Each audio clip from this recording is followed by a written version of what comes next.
Greetings and welcome to our daily Devo for Wednesday, the 12th of July today. One of you was so excited about the description of Mount Arbel as I was also excited about it. Looked it up on Google, sent the Google site to me. It is beautiful as described, although you can't really do a turnaround and see all the different places that our author mentioned as he talked about it, but it is gorgeous, that's for sure. So thanks to the person who sent that to me. Today we're on Mount Carmel, which, if memory serves, and it doesn't always, that is one of the places that was visible from them. Maybe not. I'll take that back. I should check these things out before I open my mouth. Something my dad had on his wall in his study.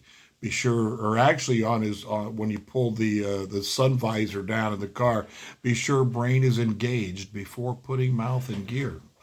I saw that plenty of times. I just haven't taken it to heart. Mount Carmel is where we're at today. 1 Kings chapter 18, verse 1 is cited, as well as then later on verses 18 through 46.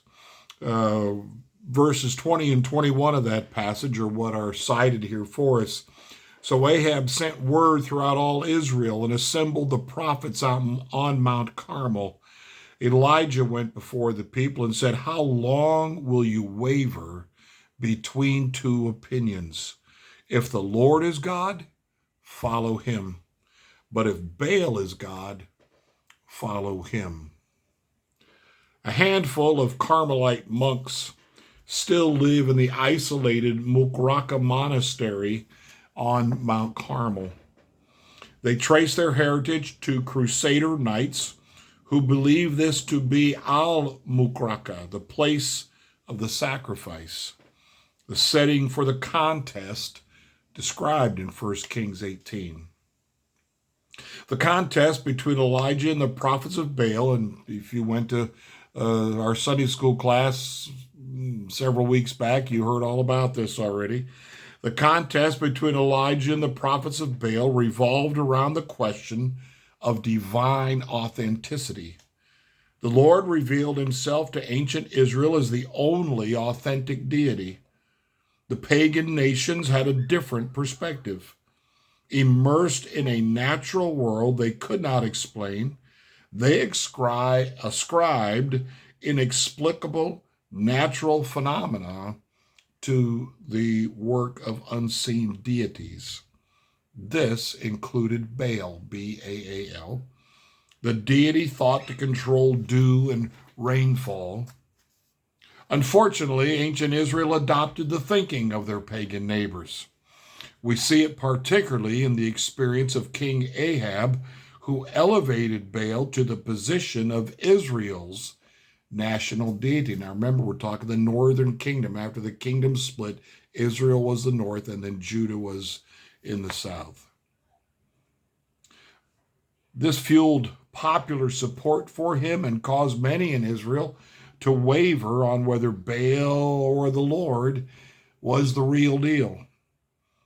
All this led to the contest described in 1 Kings 18, in which each deity was given the chance to prove their authenticity.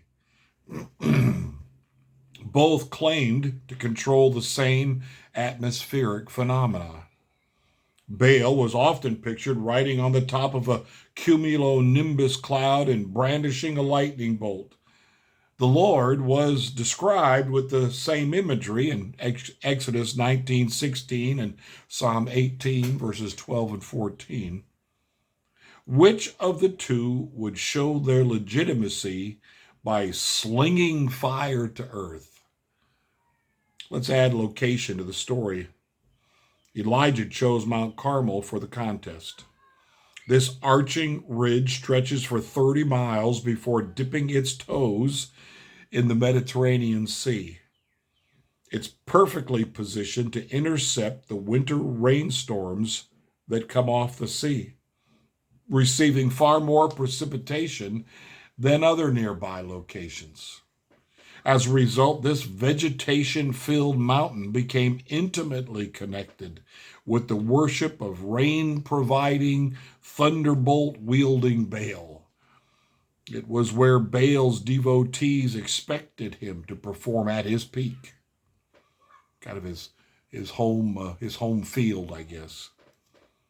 That only served to make Baal's failure more egregious.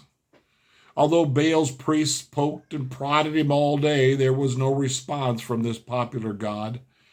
But when Elijah prayed, the Lord hurled fire from the sky, igniting the sacrifice and evaporating the altar, and then sent a series of heavy rainstorms that broke the 3-year drought. The Lord is the real deal. Sounds like a good t-shirt. The Lord is the real deal, the only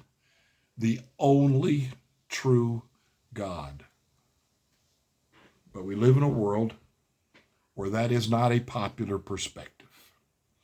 And like Israel, our confidence in God's distinction can erode, leaving us also to waver between two opinions. Joshua had the same challenge for Israel in Joshua 24. This Mount Carmel story calls for us to assert afresh, the Lord, He is God. The Lord, He is God. It's a day and age in which faith is poo-pooed. Oh, you were just lucky. Did you cross your fingers? Did you throw salt over your left shoulder or whatever shoulder is supposed to be?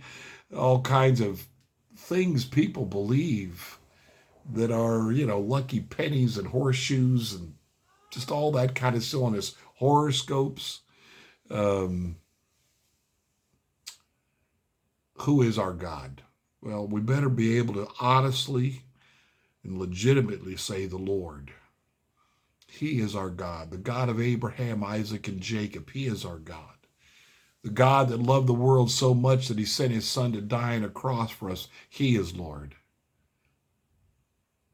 And not waver. Not believe in anything else. No other idols. No props for our God.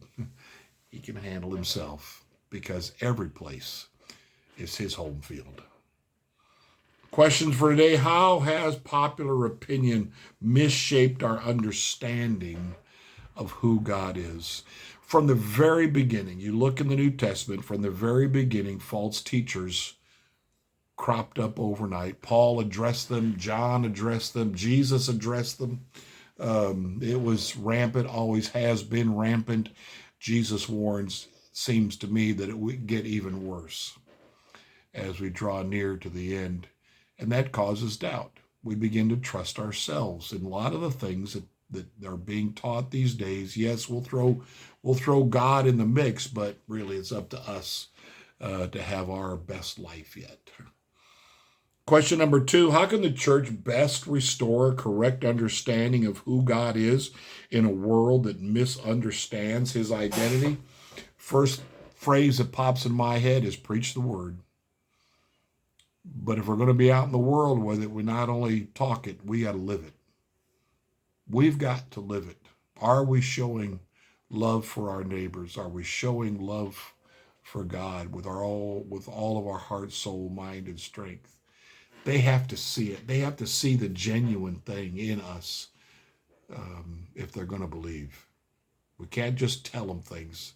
We can't just correct them. We can't just judge them, and we shouldn't be doing that. We've got to show. Here's what grace, mercy, and love of God looks like in a life and who he is. Here's the prayer for today. Father, I'm susceptible to popular opinion that misrepresents who you are. Please take me back into your word regularly so that I can sustain a correct understanding of who you are and all you can do. Blessings today to you on this Wednesday.